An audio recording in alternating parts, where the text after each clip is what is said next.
This might get weird. Are we rolling? We're rolling. Well, then cheers, Grace Helbig. Cheers, Mamrie Hart. Hello, and welcome back to another This Might Get Weird. Woohoo! I feel like this is the first time you and I have recorded in a morning in a long time. Yeah, it's 10. Well, it was 10 a.m. when I got here. But we've been gossiping. It's 10:50. We've been catching up like we haven't seen each other all weekend, and we have.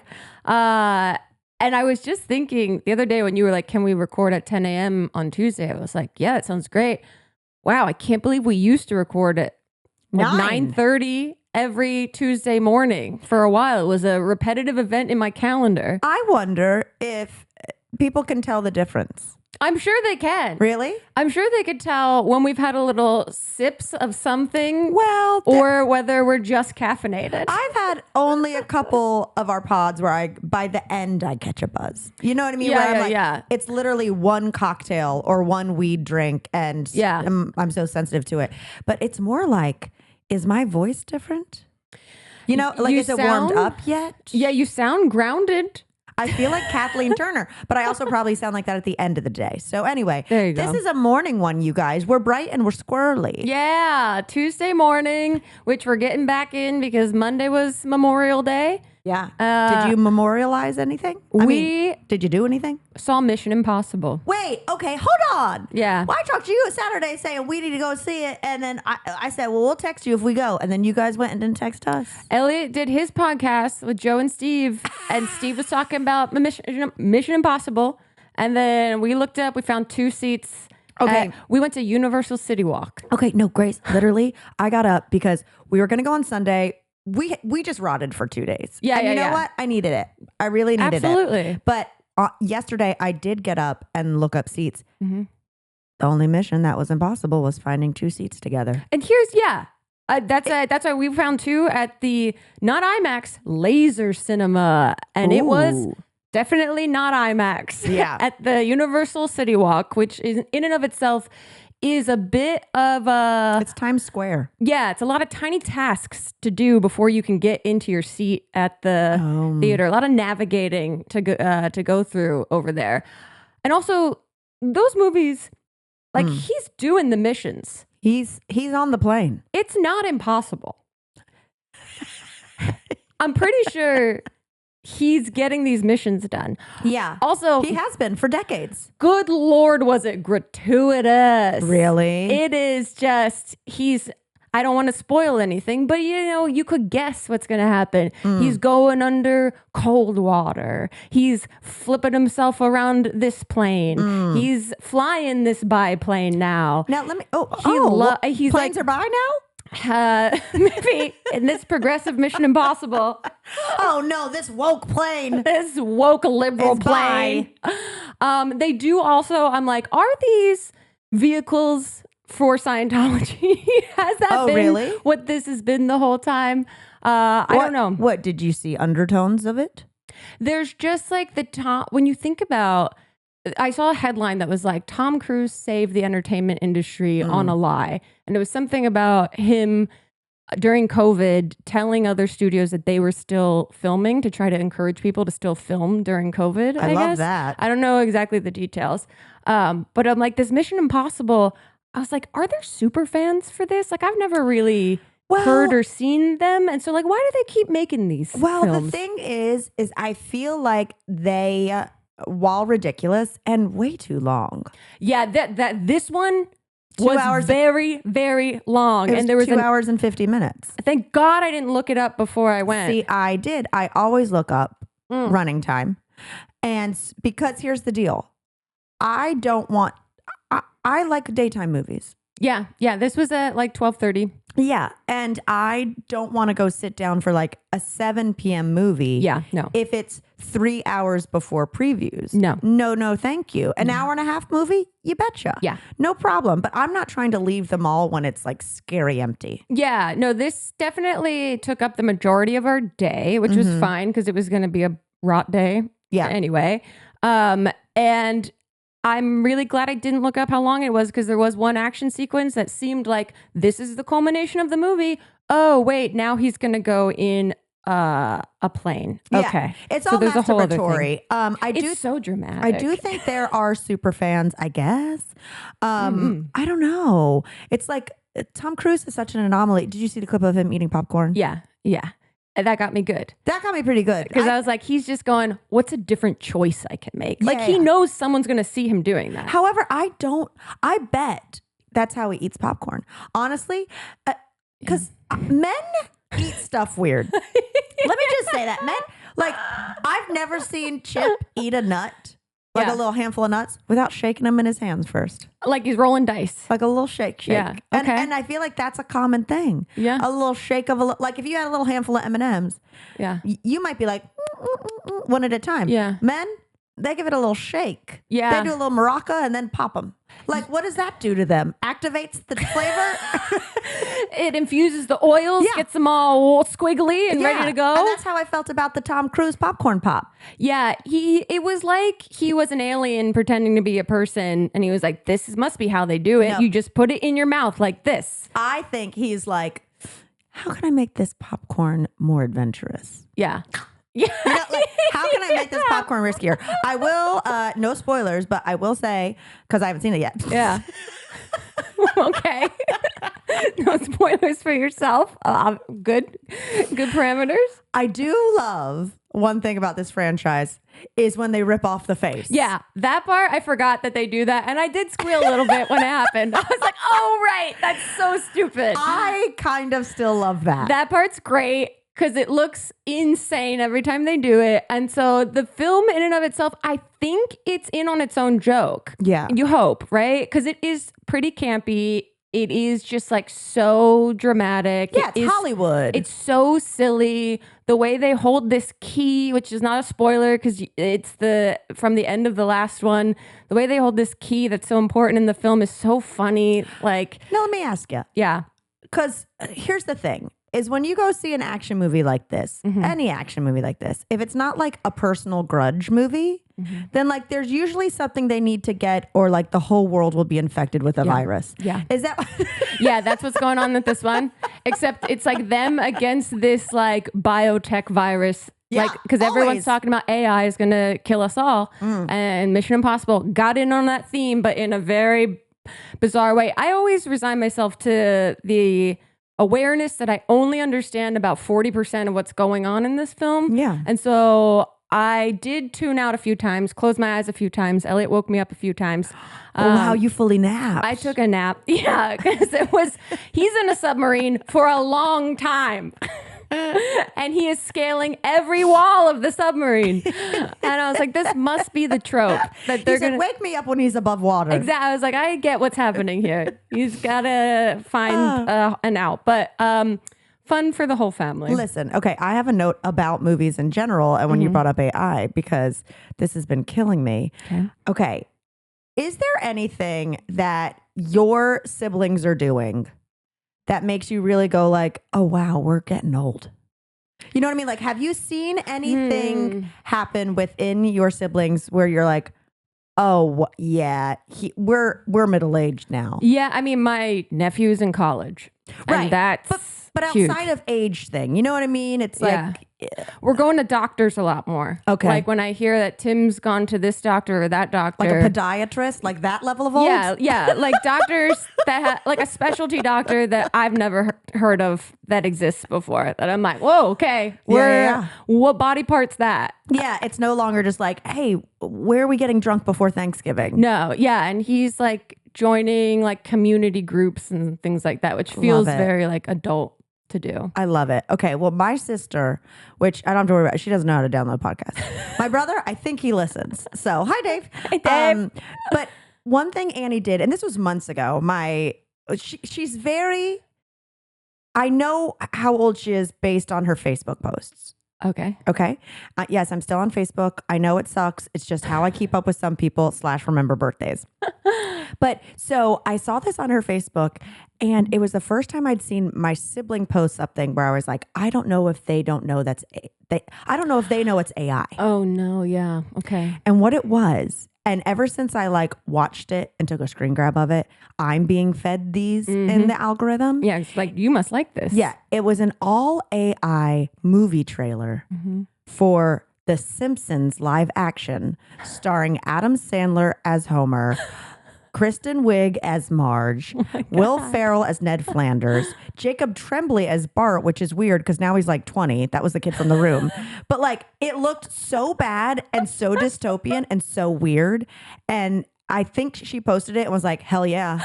Like, you know, and like, I'm on Fandango right now. Right? And like all the comments were like, this looks sick. And like, and like a few people being like, Sandler shouldn't be the, you know, like people really disagreeing with the casting, or people being like, Kristen Wiig is Marge, I'm seated. And it'd be like, guys, do you know this is fake? And then since then, I've been fed so many. I've seen one for Pretty Woman 2. Wow. 10 Things I Love About You, a sequel to 10 Things I Hate About You. I was like, Kiwi, why didn't you tell me? And it's just insane how much these people are like. Yeah, I mean, honestly, this was the theme in Mission Impossible about how the algorithm they call the entity is people are living in the reality of the entity and other people are not. And it does speak to what's happening where AI is going to change the way that people perceive our reality. But then I started this was just my morning spiral this morning when I was going through my notes, is that I went onto Annie's Facebook to try to find that old post, right? Yeah. And like, it is crazy how much people believe. Like next time I'm home, I'm going to be like, look at the hands. Before you post something, look at the hands. Exactly. Like I saw someone posted the other day an interaction with their mom where the mom sent them a picture of Marilyn Monroe taking a selfie. Oh my goodness. And they said, Mom, this is AI. And the mom said, no, they didn't have AI back then. Like she couldn't even process that, like, she meant AI made the picture now. Anyway, so I looked it up. I was like, oh, you got to like start talking to your phone and be like, fake movie posters, Adam Sandler. Like I saw one 2 days ago that was, it was Adam Sandler and Scarlett Johansson in The New Flintstones. and people being like, this casting is terrible. And it's like, because it's never happening. Wow. Guys. Adam Sandler is in every animated movie come to life. But so anyway, I was trying to find that post from Annie to show you the trailer. And so I just Googled like AI movie trailer, Adam Sandler, Homer Simpson. And the amount of, there were articles, loose term, being like, fans upset that movie is fake. And so then I was like, so then what if the future is people kind of like creating these fake trailers and then kind of like forcing the studios to make them, and it's starting their marketing like this, like how do we poll an audience to see if they would like something like this, and then make the fans upset that Sony hasn't approved it yet. Yeah, I don't trust anything. So I do feel like big media could be behind it. It was really crazy, but that is the first thing that I saw, you know, outside of like memes that are like, if he don't want you, he can. Like, well, I did see in the same vein, there was like drama between Arietti on Drag Race and Irene the Alien, who I saw. So I don't know the exact drama, but Arietti eventually posted an apology, and someone was able to post and see that it's an AI generated apology. I don't know exactly how it works, but I guess the same way you can like on Twitter see that someone's tweeted something and then it gets followed up with like the community, like it's not factual information. Yeah. It'll say like, this is perceived to be an AI generated text or whatever, which you can kind of tell regardless. But it's interesting that now like everyone's going to be using AI for any apology thing they need to say. That's what I wonder about, like college essays and stuff. Yeah, how they'll be like, "Oh no, you used ChatGPT or what is it? GPT." yeah. I'm really hip. It's like, how do they find that? Like, I don't know. You know what I mean? Is there now AI systems that show you if it's AI? Probably. Oh God, I gotta go to bed. Yeah. Don't watch Mission Impossible. It's gonna make you spiral out of control about my brain AI. is crazy. Oh, speaking of crazy brains, I was at the grocery store the other day and I was at the checkout, and there was this girl in front of me, or this woman. She was a woman, and all she was buying was like a 12-pack of Celsius energy drinks and pork rinds. Wow. And then it was like on sale. And I heard her say to the woman, she like realized it was on sale. She was like, will you ring me up for another 12? She was like, sure. And then I looked at her shirt and she was wearing an AC/DC shirt that just said ADHD. Perfect. That's like the most millennial woman ever. No, she was not. Yeah. She was of a certain age. But I was just like, she's buying 24 Celsius drinks with an ADHD shirt on. Yeah. That's wild. And she's about to go get that TikTok scroll on as soon as she gets home. You know it. Y'all, summer is coming up. We're about to be showing a little more skin. And when that happens, honey, I need extra support, both from my friends, but also from my bras, okay? Push-up bras are back and they are better than ever. I have been seeing Skims Ultimate Bra all over my feed, okay? Skims is all over the place. I had to try it for myself. They are amazing sponsors of this podcast. I got to choose a couple and give them a little test drive, and honey, the boobies have never felt better, okay?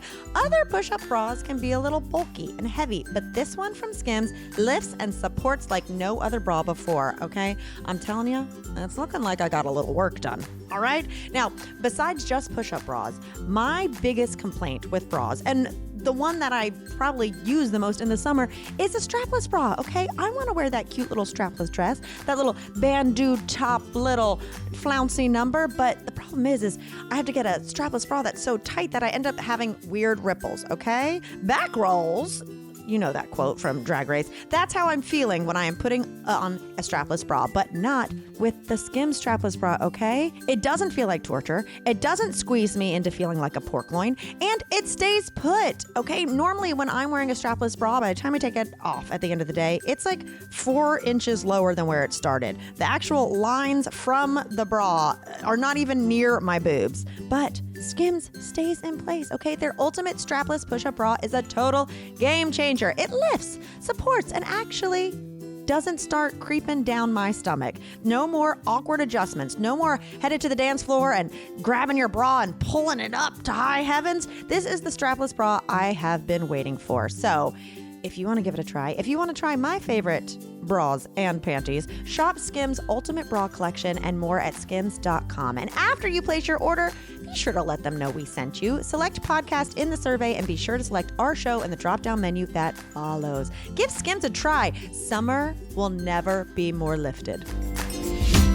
Father's Day is coming up and we all reach for the good old faithful socks, some grill tools, something with sports, repeat. But this year, why not try to do a little better? Maybe something different. That's where Quince comes in. Quince, we all know and love. They make buying a thoughtful gift for your dad easy. They have all the pieces that dads actually want to wear. Here's the thing, especially, this is the case with my dad. He will never buy himself clothes, so the rest of us have to buy it for him. Otherwise, he would just wear an Eagle sweatshirt tucked into Eagle sweatpants every day for the rest of his life. But Quince can set dads up real fancy for a good price. They have organic cotton silk polos, European linen beach shorts, comfortable pants that work for everything from weekend hangouts to nice dinners. And the best part is that everything with Quince is priced 50 to 80% less than what you'd find at similar brands. And they work directly with top artisans. They cut out the middlemen, so Quince gives you luxury pieces without all the crazy markups. And Quince only works with factories that use safe, ethical, and responsible manufacturing practices and premium fabrics and finishes. So, for the dad who deserves better than basic, Quince has you covered. Go to quince.com/TMGW for free shipping on your order and 365-day returns.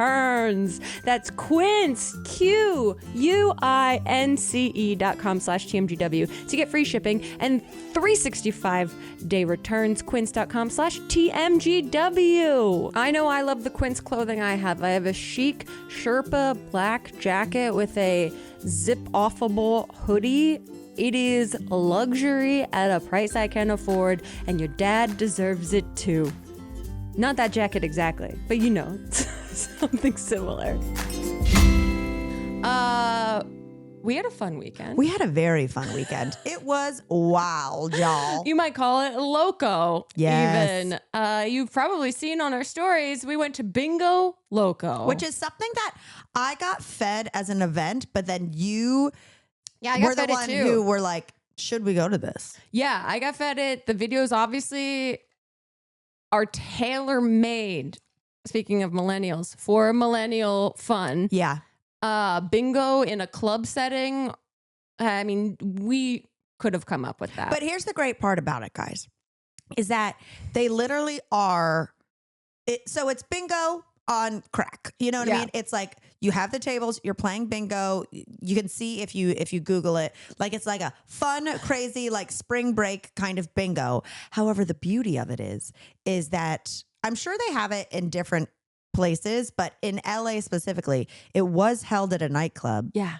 But they still needed to have the nightclub at night. Yeah. So it started at 6. Yeah. And you were done by 9 so that they could clean up all these fucking elder millennials bingo cards and then reopen for. However, are Gen Z going to clubs? I don't know. Or is it still just us? There was some sort of like The Cut or something article about how the club industry in and of itself is kind of taking a hit because the younger generations aren't going the way that we would go out to the club, which is... I'm saying that like I went out to the club. No, I think I've been in a nightclub 3 times. When we go to the club, like the Irish bar that had a DJ. Yeah, exactly. But they made the joke many times. Like if you had a babysitter for the night, because that was the age group that was there, you'd be done before 9 and able to get the babysitter to be off the clock. Guys, it was perfect. The host came out with the DJ. Big Lou. DJ Big Lou. DJ Big Lou. The other guy was something Butta. I don't know. He said his Instagram handle about 1,000 times. 9,000 times. And I did not commit it to memory. Imagine this. Imagine you're playing bingo and they say... So there was no like letters. It was just the numbers. They had their own system going on. Yeah. So they'd say a number. They'd be like 84. Who here was born in 84? Woo! Next number. 92. Who here was born in 92? That was his go-to for every number. Who here was born in this year or is this age? Yeah, and it was a hit every time. There was at least one person in that room that identified with that number in some way. He said, where my grandma's at, woman behind me lost her mind. Yeah. Well, it opened with like an opening video that was like old clips of Dawson's Creek with a mouth over Dawson's face, lip syncing Christina Aguilera songs. Gee, you're beautiful. Yeah. And it was like, oh no, this is like too made for us, to the point that it's like, they're making fun of us. They're making fun. Also, yeah, we about 10 minutes into the actual show, we looked at each other and we're like, is this like our live shows? Yeah, we were like, oh my God, is this what we would be doing if we had a little more of a budget? It truly was so, I think at one point I described it as, it's the band LMAO. Yeah. Or is it LMFAO? LMFAO, maybe. As an event. Yes. Anthropomorphized as an event. It had rewards, prizes like air fryers, karaoke machines. A guitar. But you had to, on the count of 3, earn them. So there's a shame factor where people who won bingo had to come on stage and do something pretty embarrassing to win the prize. And guys, when I tell you, one of the prizes was just a black dildo. Black dildo. You tell me that's not a This Might Get Weird live show. Honestly, okay? I probably brought a black dildo to the White House. And so it would be like, oh, you won this, you got bingo loco, you won this guitar, you're going to have to pretend to play it to Sweet Child of Mine by Guns N' Roses. Oh, you won this black dildo, your whole table of sisters is going to come up here and we're going to play Hop a Dildo, where you pass it around like musical chairs. Oh, you want a karaoke machine? You're going to have to sing karaoke. Except the last prize, they were like, and we give away prize 2 nights in Vegas. We're going to have a lip sync off, except the woman that was doing the lip sync off, one of 2 women, was in a wheelchair. Yeah. And so they had to do it not on stage. However, I don't think she should have won because I think she got a sympathy vote. However, she was not disabled. She just had a broken foot. Yeah. So that's what, okay. And I was pissed. So there was 3 people that won at the same time. So he was like, we're going to have a tiebreaker. You have to sing into this black dildo as a microphone because that was the through line. Black dildo got so much yardage. I hope they sanitize that at some point between events because I was like, God, this is literally what our shows look like to someone that has never, any of you that have come to our live shows and have brought a +1, it was this experience that we were having at Bingo Loco. I was like, it's fun, but you're like, what are they doing? And so there's a woman in a wheelchair that wins. So they bring the entire group onto the floor so she doesn't have to come up on stage. And so obviously everyone is rooting for her. Well, because no one can really see it. I had already seen that woman several times in the night. And I said, oh, she just has like a fractured foot. Okay. Yeah. I think everyone obviously was just like, she's in a wheelchair. But also the lip syncs were bad. She sang to ABBA and I don't remember the other 2 songs. And then she won, but they made everyone lip sync for like a full 2 minutes. Well, here's the thing I will say about Bingo Loco is they really utilized the OG playlists to get people hyped up. Yeah. Besides, it was a great mix of music. It was. Besides the fact that 2/3 into the night, they just had a 15-minute rave break. And they're like, you guys are going to rave for 15 minutes. Ha ha ha. And then they just leave. And they blast the music and everyone's kind of nervous at first. And then like 3 minutes in, everyone's into it. And we're all raving for 15 minutes. I was like, this is going to be so awkward. And then I had a memory of me with my light up wand, just really going hard. Yeah, everyone was. There were bachelorette parties everywhere. People were drunk. At one point, he was giving away like a stuffed monkey and this woman came up. A stuffed sloth. And this drunk woman just came up and tried to grab it out of his hands on stage. Security had to stop her from stealing a stuffed animal sloth. Yeah, he had to literally rip it out of her hands, but like in a playful way. I was like, this is going to get violent. But here's the deal is they had it so dialed in with these songs, which they'd play for so long. You know, normally you'd be like, oh, let me make a joke. Or like we hit a song and transition between like our bits, but they would play it for like 2.5 minutes. Yeah. But when he did the air fryer, he was like, all right, get ready. The next person who has 2 rows connected and Bingo Loco is going to win an air fryer. And let me tell you what that air fryer does. Hit it, DJ Lou. It's getting hot in here. Yeah. So hot's getting. Or I got the right temperature too far. I mean, they would wedge in a setup, a segue to be able to play a song. So I would say seamlessly, but it was not. No, it was just like, here's a little music and everyone would be like, yes. There was also bottle service being passed around. People were buying bottle service for $300. $300. And women were coming out with like it lit up in these boxes. It was that part was sad to me. Who were dressed as like. They're dressed as like sexy referees with like thongs on. And they would just come through with the bottle service, like, and he'd call it out. Oh, we got bottle service over here. And it'd be like 1 bottle of champagne for a table of 12 people. And I'm like, that costs $300. Well, you know, we're at a nightclub because I went up and got a vodka soda and he was like, Grey Goose. And I was like, no, just like Tito's. And he was like, we only have Grey Goose. I was like, oh, I'm in a nightclub at 6 o'clock. It was amazing. I had a great time. And it was just the whole time. It was such a millennial event. It was so cringe. That it was so like, you couldn't help but feel like you were being made fun of, but also that you were in the place you were supposed to be at the same time. Right, exactly. Like I was sitting there going, I'm way cooler than this.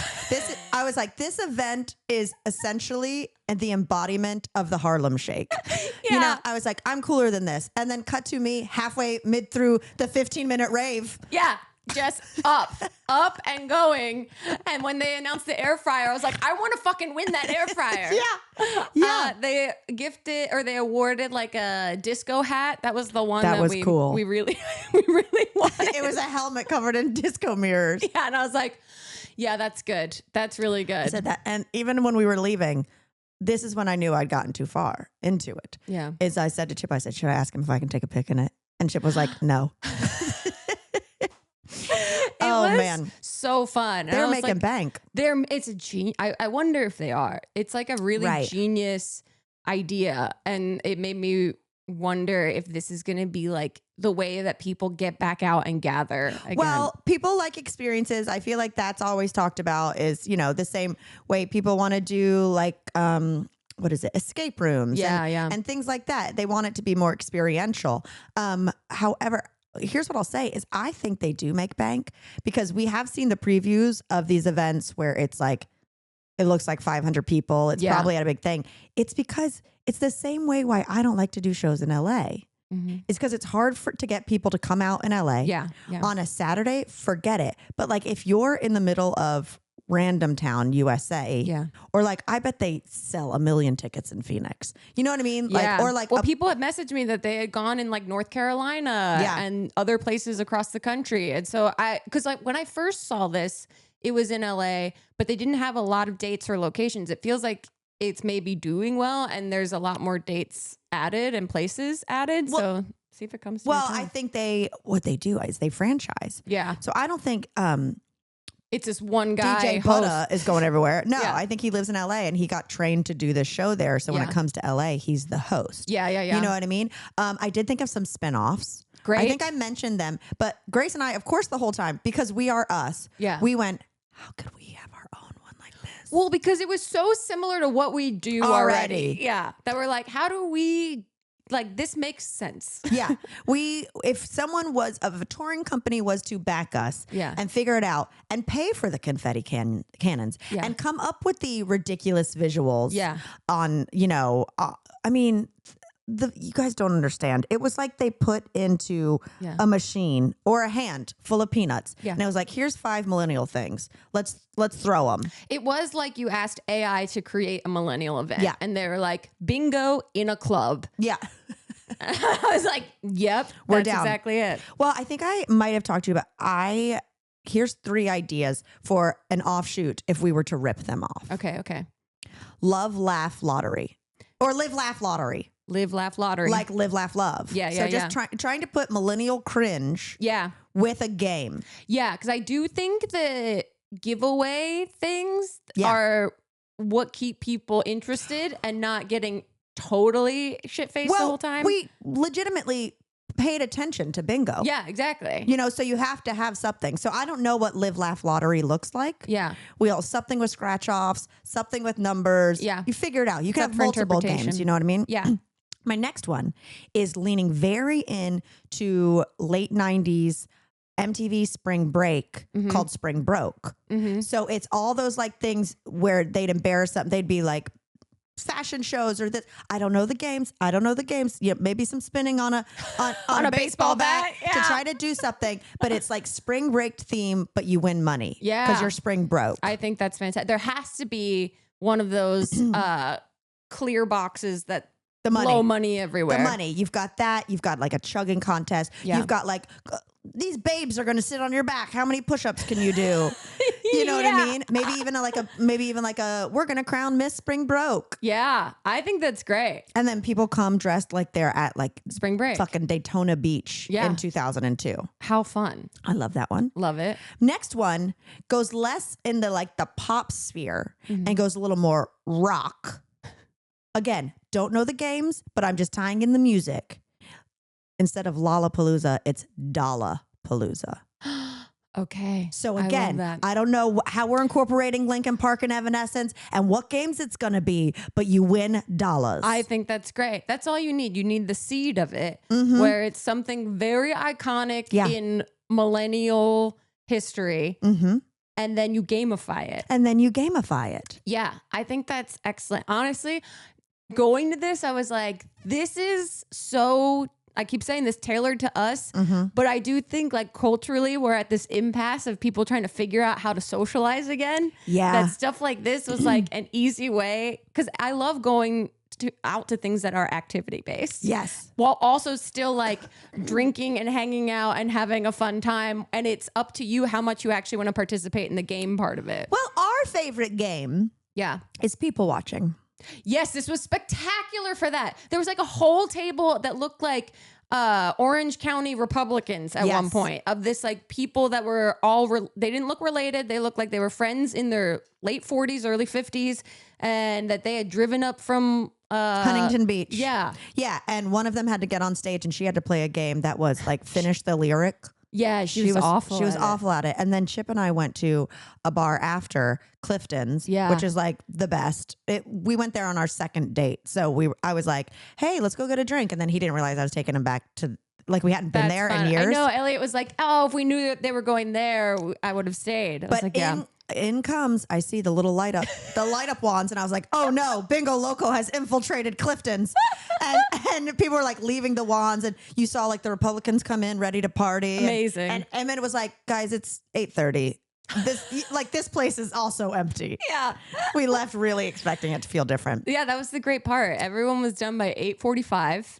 And you were like, I can either pack it in or I guess continue on. Yeah. And they're done with their responsibilities of containing me in this environment for now. So if you are a VC or touring company who wants to take care of all the legwork, yes, we'll come up with the ideas. We just don't want to make the video packages and have to reach out to the venues to see if they can handle the video package. You let us know. This is our version of the touring drag race. What's the one? RuPaul's Drag Race Live? Is that what it is? No, but that's the one in Vegas. Oh, I saw the one. I don't know the touring one. I saw the one that toured during COVID and it was a straight up drive-in. Right. I don't remember what that one's called. Oh my God, I got a runny nose. Same thing. If there's one thing about me, it is I am curious. I love continued learning, and Masterclass has been a blessing in that. But Masterclass hasn't only helped me, baby, it's a great gift, okay? Like, for instance, it's your mom's birthday coming up. What's something she's always wanted to do? Maybe get into painting, or write that novel, or make the perfect croissant. Whatever it is, Masterclass has the class to give to your mom to learn the thing. Truly, there are courses and teachers to highlight every aspect of what someone might be into. There's nothing like gaining a fresh perspective from experts who've seen it all and have the wisdom to prove it. When I'm telling you, the people who are teaching courses on Masterclass, honey, these ain't no entry-level teachers. These are masters of their class. You've got cooking classes from Gordon Ramsay. I am obsessed with the writing classes, okay? The teachers they have on there are unbelievable. Like Scripting Your Own Success with Mindy Kaling, Creativity and Film by the late David Lynch. You've got The Art of the Short Story by Joyce Carol Oates, Reframing Your Thinking by Ava DuVernay. David Sedaris teaches a storytelling class. Like, these are heavy hitters who are talking right down the barrel to you to get you inspired and to teach you things along the way. I have noticed since I have started watching the creative writing and the script classes on Masterclass that when I'm going in to sit down to work on something, those words are really resonating with me, okay? It's a little bit of what would David Sedaris do? With Masterclass, you can learn from the best and become your best. They've got over 200 of the world's best teaching. So instead of doom scrolling, okay, and feeling bad about that, you can access all of Masterclass's insights anytime, anywhere on your phone, computer, smart TV, or even in audio mode. That's right. You can stick it on while you're in the car and listen to these Masterclasses. For only $10 a month, billed annually, a membership with Masterclass gets you unlimited access to every single instructor. It's an amazing deal, okay? You're not going like, oh, well, I'd like to take this or this. You can take them all, baby. And the classes make a difference. 88% of members feel that Masterclass has made a positive impact in their lives. And every new membership comes with a 30-day money-back guarantee. For every challenge and interest, Masterclass offers essential insight and life-changing lessons. So our listeners are always going to get great discounts on Masterclass of at least 15% off any annual membership at masterclass.com/weird. That's masterclass.com/weird for at least 15% off any annual membership. Go, give it a try. Expand that brain. Tell me what you learned. Anywho, did you see Heidi Montag? Is it Montag? Montag? I'm not sure. Did you see her at the American Music Awards last night? I saw the headlines that she debuted a new look. Well, here's the deal. And this is my question. Yeah. Okay. I'm looking it up. And I thought, wow, she really has maintained a presence in media in a way that most reality stars don't. Well, she had a hit song last year. Last year? Wow. Good for them. Well, because Spencer and Heidi kind of went viral. I mean, Spencer's been like He's doing on it. TikTok. He's been doing it. But because their house burned down during the fires, LA fires. So like 6 months ago, people were really watching story, and he had talked about previously that like Heidi recorded an album a million years ago and it never got released. Something to where they released the song and it like did really well. Okay. So she was going to the music awards. I don't know if she was nominated, but as an artist, but she wore this wig. Whoa. That all the comments are like, what in the party city is this? Yeah. This is so bad. Wow. Like, why would you do that? But here's the question. Is she so brilliant that she knew it was a bad wig? Because if she just looked good, she wouldn't have gotten press. But because she wore this janky ass crusty wig, she's the headline of the night. You have to think that, right? I have no idea. Is that giving her too much credit? Or I don't know. They've been in the media industry.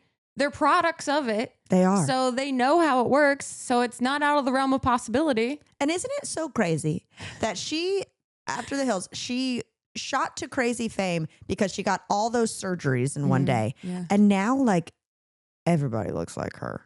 Yeah. Yeah. It's really wild. She was a trailblazer. Like people were like, she's a freak. And now there's like 23-year-olds across the world that have that much plastic surgery. I mean, Mom Talk alone is transparent about all the surgeries to a degree that they get. Yeah. Wild. Wild country. Much to think about. I got acupuncture last week. Oh, yeah.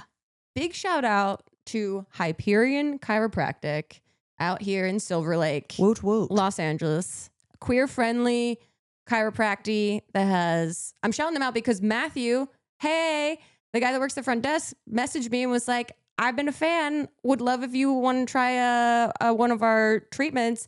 And I went, I got some acupuncture.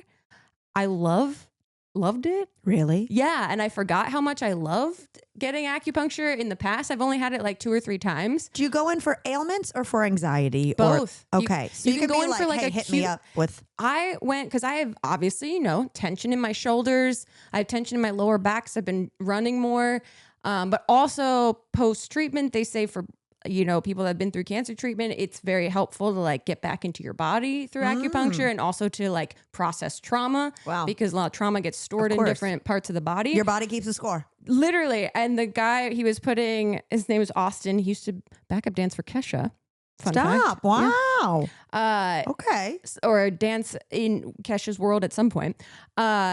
He was like putting them in my neck and I could feel my muscles like spasm, which is like a good sign. And he'd be like, yes, every time. That is so cute. I know. Because it's like lactic acid being released. And like I could feel like the actual tension sort of like subside. And then you leave and you feel kind of drunk because you're like woozy. Well, sometimes they say like, don't get drive. a DD. Yeah. They were like, please drive safe. I was like, I'm fine. Which I was. I didn't go for as long because I also wasn't sure if it was going to like unlock a bunch of trauma that I've been just storing. Like crying in front of this fan. Who gave me the sweetest like bracelet that's supposed to like help with moods and sleeping. Wait, I want to go. Well, Hyperion Chiropractic, shout them out. Because they gave me a free service. Non-spawn, but they gifted me a service. That's and I had a great time. And if you're looking for chiropractic or massage therapy, they do cupping too, I believe, and acupuncture. All in this place. The facility is gorgeous. They have an office dog. It's great. Grace is really giving All a shout. you have to do is give me one free thing. And I'm going to be like, I will dedicate 45 minutes on my podcast to this. Oh my God. Because also I forgot that acupuncture really helps me out a lot. And I've just like all weekend been feeling like, oh man, that really made a difference for me. Yeah, because my neck has been crazy My neck is nuts. And I keep being like, is it stress? I haven't been doing a ton of work. Like I've let myself relax, but I'm even scrolling, you're holding something or like, is my pillow weird? Or Beans has just been a little menace to society at night. So I'm just constantly rearranging because of her.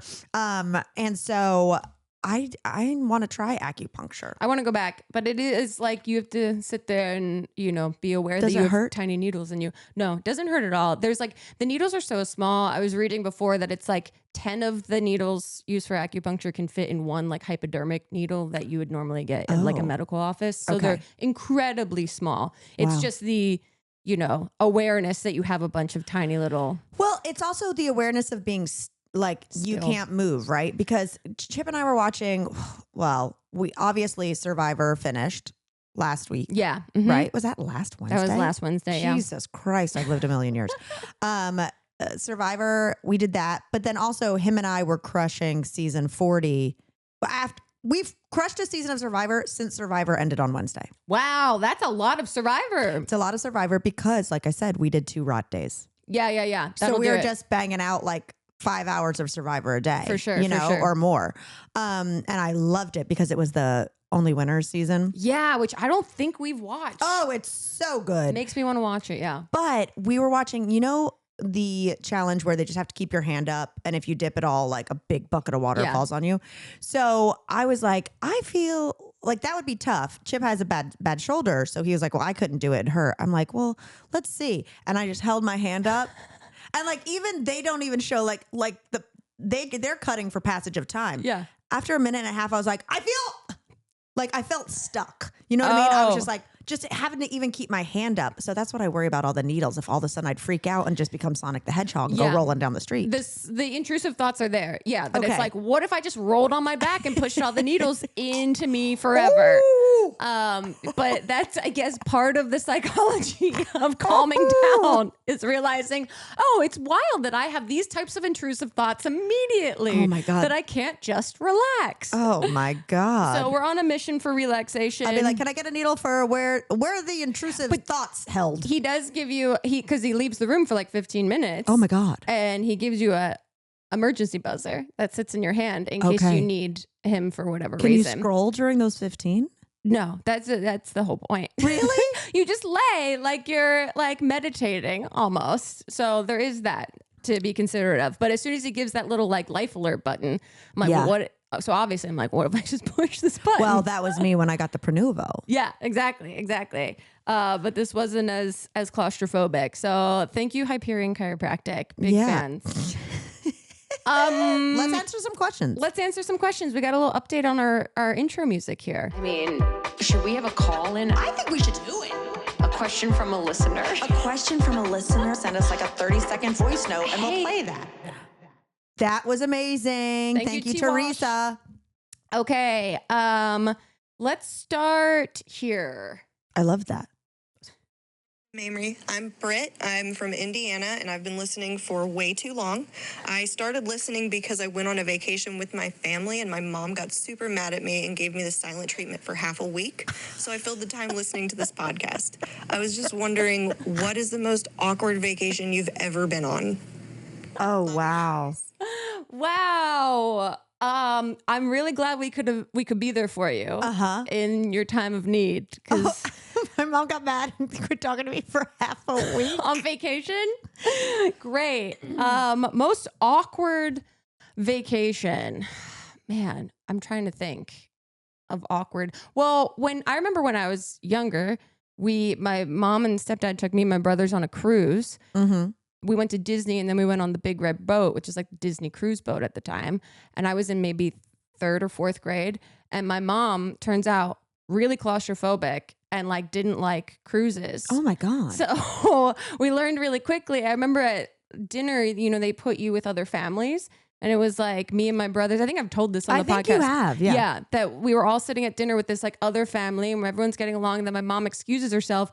And the guy who is the dad of this other family went to my stepdad, was like, sir, your wife. And we all look over. My mom's just in the hallway holding on to a railing, just like clearly so seasick. And so my stepdad leaves. So it's just me and my brothers awkwardly quiet sitting at this dinner with this other family the whole time, who couldn't be nicer, but we just didn't understand what was going on. Oh, so Teresa. That was pretty awkward. Teresa. Yeah. We've now discussed 2 Teresas at one time.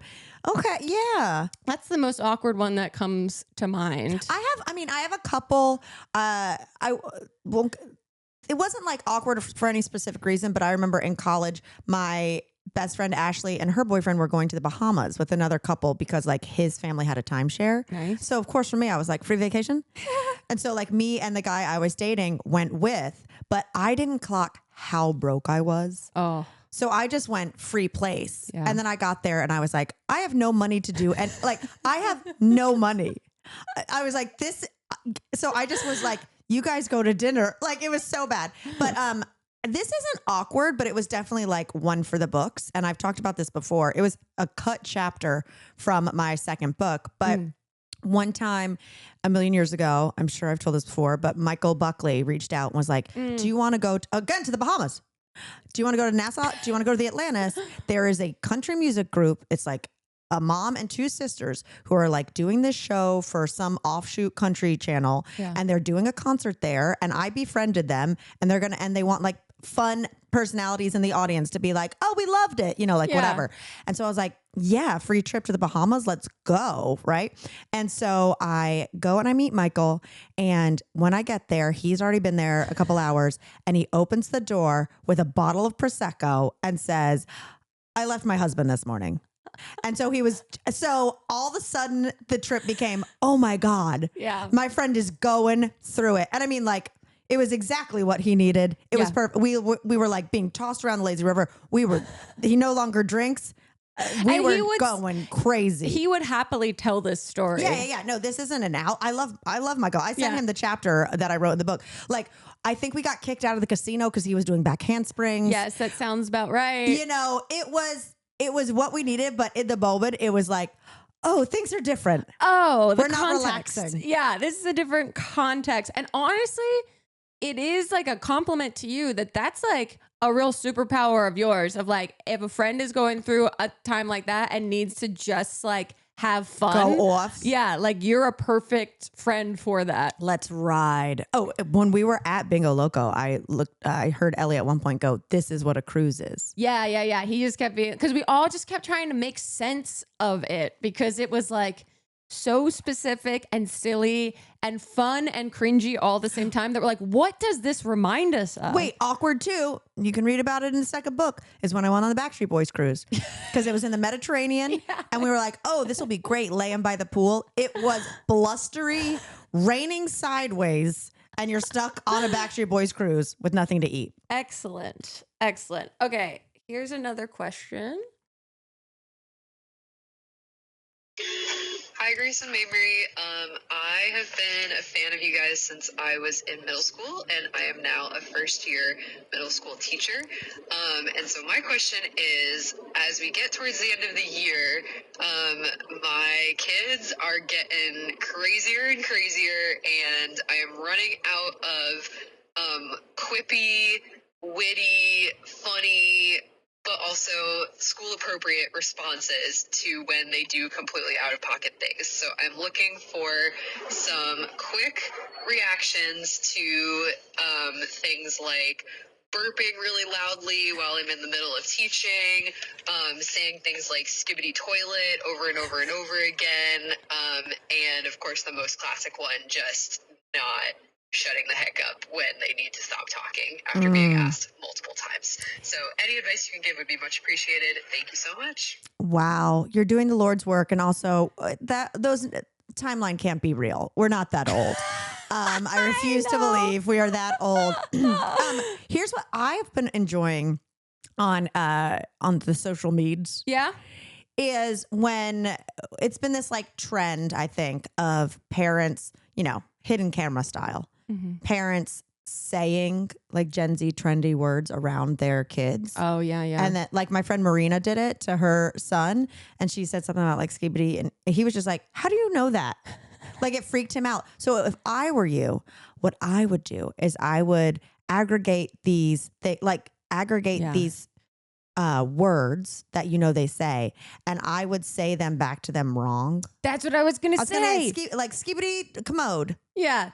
Like, oh, you think you've got Skiddity, Briz? Skiddity. Yeah. You think you've got Grizz? And I'm like, oh my God, it's Riz. You know, like, make them be embarrassed by how bad you're doing it. Yeah. Like, what did this is always so funny to me that you had an idea for like nerd rage t-shirts that were like nerd culture fandom things, but just like wrong on t-shirts. Like, I wanted to put the Millennium Falcon from Star Wars, but then have it like say the ship from Star Trek. Yeah. Just get it completely wrong. This was like 2008. I would have made so much money. Yeah, I feel like you should say I love that idea. I also love, but this is potential research. I don't know if they're all, the kids are on social media, and I don't know what the ethics are of teachers like looking up their students' social media, if that's like encouraged or discouraged. Might be inappropriate. Right. But I was going to say the way that people are saying, say meme, I'm so hungry I could eat, blah, blah, blah. And then they say a person's name. Yeah, Chris Clemens got me. Yeah, that's like loosely, a deep cut person in that person's life that I'm like, is there a way to find like names that the kids that are making all this noise would have some reaction to? But that's a lot of work. No, and also what if they're dead? Like that's happened before on social. What if there's trauma associated? So I would say another way to do it, just based on the bingo loco of it all, is one, this isn't a quippy remark, but maybe have a weekly prize. And be like, the one, like if you were sweet, if you didn't talk back, you know, like there's a prize. But I also know teachers don't get paid anything, so maybe not that. Yeah. They're like, can you please buy my school supplies However, what's like the song that your students think is so bad and cringy? I'm assuming it's Benson Boone. Yeah. And then they have to like come up and act it out. Yeah. They have to like lip sync. If you be like, God. you give me lip. Well, then you're lip syncing for your life. Yeah, that's a great idea. That it's like, oh, you want to talk? Then you must want to sing. And you should have a 2010s full millennial playlist available and shuffle something on. I was going to say, go old school hamster dance or one of those, the Venga bus is coming. Will they know that song? Well, that's the fun that they have to listen. That part of the punishment is that it's not a song they like. Yeah, you give me lip, you got to lip sync. Isn't it crazy to think that the Venga bus, is that what it's called? Yeah. I think that by is the now, Venga Boys. Yeah, that is we now like to party. Going to be seen as like the way we think about music from like the 70s and 80s. I know. It's so crazy. That is so wild. Or even we think about oldies. It's like I used to, like when I was riding around with my mom, like we were listening to straight up like Beach Boys. Yeah. And like stuff from the 50s. Yeah. And I would call in to the stations and request songs. Yeah. Because I was like little enough to, be like, well, this is the music I listen to, like I had cassette tapes that looked like a jukebox. Yeah. You like put them in the jukebox. Yeah. Wild. Yeah, embarrassing. So we don't have any quippy remarks outside of maybe use their slang against them. Yeah. Use it back to them badly. And maybe institute an embarrassment punishment. Yeah, something that's good, like clean fun. Yeah, that's like wholesomely shameful. Grace is like, and then dox them. Dox them. Find out what their biggest insecurity is and blow that up for them. Learn where the acupuncture is that releases trauma. Yeah. And just like trank dart them with acupuncture. Yeah. Just a class full of crying children. It'll be really great. But honestly, like I wish you strength. You're doing the Lord's work. Because you get to the end of the school year, you start, I'm as a kid, you start becoming the Cinnamon Toast Crunch guy. And when you're in middle school, that is quite possibly the most sensitive group of people, because they're all developing their hormones, developing their sense of selves, developing these insecurities like in real time. It's a world divided.